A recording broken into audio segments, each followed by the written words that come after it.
한국 대표팀이 아시안게임과 더불어 튀니지, 베트남과의 2차례 평가전 등 긴 여정을 끝내고 이제 이번 연도는 11월에 있을 월드컵 예선만 남겨둔 상황입니다. 그래서 선수들은 다시 각자의 팀으로 돌아가 리그에 집중하게 됐는데요. 한국에서 요즘 가장 주목을 받는 선수는 이강인 선수라지만 그래도 여전히 최고의 관심사는 손흥민 선수의 토트넘이라고 할 수 있습니다.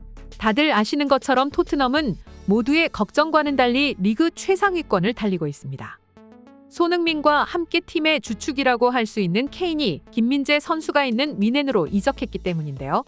원래도 애매한 전력으로 평가받았던 토트넘인데 최고의 골잡이이자 주장 케인이 떠난다는 소식에 대부분의 전문가들은 토트넘은 이번에도 중위권에 머물 거라고 분석했습니다.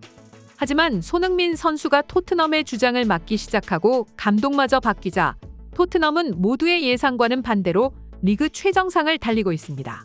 10월 20일을 기준으로 토트넘은 6승 2무를 기록하며 리그 8경기 연속 무패로 1위를 기록하고 있습니다. 그리고 경기 내용 역시 완벽하다 보니 비록 시즌 초반이지만 많은 사람들이 이번이 토트넘과 주장 손흥민이 처음으로 우승컵을 들어 올릴 수 있는 적기라고 말하고 있죠. 하지만 그런 토트넘에게 단 한 가지 위험 요소가 있는데요. 그건 바로 선수층이 너무 얇다는 것입니다. 주전과 후보 선수들의 격차가 너무 큰 것이죠. 손흥민 선수가 사타구니 부상에도 불구하고 계속해서 뛸 수밖에 없는 이유 역시 이 때문이라고 할 수 있는데요. 그러자 짠돌이로 유명한 레비 회장이 큰 결심을 하게 됩니다. 본인도 이번 시즌 아니면 우승을 할 수 없을 거라 생각했는지 어쩐 일로 대대적인 투자를 하겠다고 공표한 것이죠. 그리고 그 중심에는 모드리치가 있었습니다. 모드리치는 비록 나이가 들긴 했지만 전 세계를 대표하는 미드필더 중 한 명입니다. 또한 토트넘을 대표하는 선수 중 한 명이기도 하죠. 모드리치는 2012년까지 토트넘에서 엄청난 활약을 보여줬고 이를 발판 삼아 레알 마드리드로 이적해 세계 최고 선수 중 한 명이 되었습니다. 하지만 그런 모드리치가 지금은 찬밥 아닌 찬밥 신세를 받고 있자 자연스레 토트넘 이적 소식이 뜨게 된 것이죠. 모드리치는 비록 나이가 38세로 많긴 하지만 지난 시즌에도 레알 마드리드에서 무려 52경기 3,162분을 소화했습니다. 그러자 이번 시즌 전 사우디에서 천문학적인 금액을 제시했지만 모드리치는 이를 거부하고 레알에 남기로 했죠. 하지만 막상 레알 마드리드는 모드리치 선수를 기용하지 않았습니다. 선발로 나선 경기도 4경기에 불과했죠. 이에 모드리치는 인터뷰를 통해 결국 감정을 폭발했습니다. 이전처럼 내가 원하는 만큼 뛰지 못하는 건 확실히 내게 새로운 상황이다. 난 항상 뛰고 싶어 한다. 휴식도, 휴가도 원하지 않고 뛰고 싶다. 그래야 내 기분이 가장 좋고 경기를 잘 준비할 수 있다. 단순히 현재 상황은 이러하고 미래에 어떤 변화가 있을 수 있으므로 두고 볼 수도 있겠지만 난 그렇게 하고 싶지 않다. 내 몸은 건강하기에 필요하다면 3일마다 한 경기를 뛰고 싶다. 몸이 안 좋으면 이야기가 다르지만 몸과 마음이 좋기에 뛰고 싶다라며 레알에서 뛰지 못한다면 이적도 감수하겠다는 의지를 밝혔습니다. 그러자 토트넘 팬들은 환호하기 시작했습니다. 모드리치가 돌아온다면 그 누구보다 손흥민 선수에게 엄청난 이점이 생기고 이는 결국 토트넘 우승의 결정적인 요인이 된다는 분석이었습니다. 결국 모드리치보다 손흥민 선수가 살아야지만 토트넘이 우승할 수 있다는 게 수많은 해외 축구 팬들의 분석이었죠.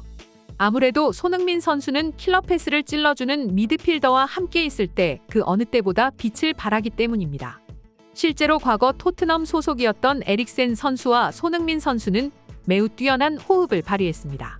손흥민 선수가 토트넘에 입단한 이후 2020년까지 총 79골을 기록했을 때 함께 활약하던 에릭센 선수와 합작해낸 골은 무려 13골이었습니다. 뿐만 아니라 프리미어리그 최고의 듀오라고 불리는 손케 듀오 역시 마찬가지였습니다.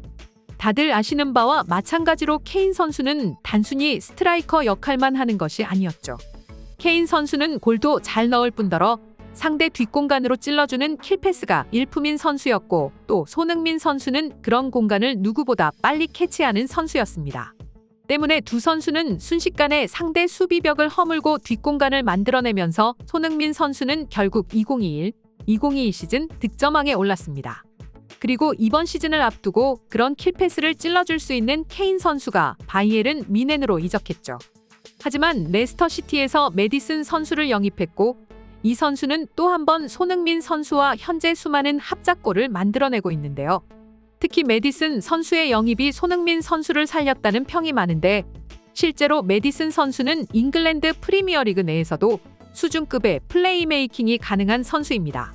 완벽한 킬패스와 볼 배급, 그리고 크로스까지 완벽한 플레이메이커라는 평가를 받고 또 손흥민 선수는 그런 메디슨 선수의 패스를 받아 현재 프리미어리그 득점 랭킹 2위에 올라 있습니다.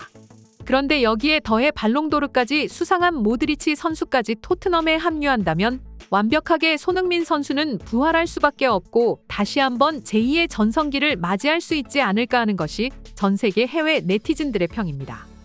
심지어 오는 1월 다니엘 레비 회장은 모드리치 선수뿐만 아니라 손흥민 선수의 체력 안배까지 신경 쓰며 릴에서 활약하고 있는 조너선 데이비드 선수까지 영입하려 움직이고 있다는데요.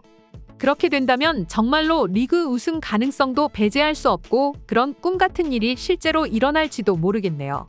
과연 돌아오는 이적 시장을 통해 얼마만큼의 전력을 상승시킬지 귀추가 주목됩니다. 손흥민 선수 다시 한번 득점왕과 팀의 우승까지 이루길 기원합니다. 이상 속닥속닥이었습니다. 영상이 재밌으셨다면 구독, 좋아요, 알림 설정 한 번씩 부탁드리겠습니다. 시청해주셔서 감사합니다.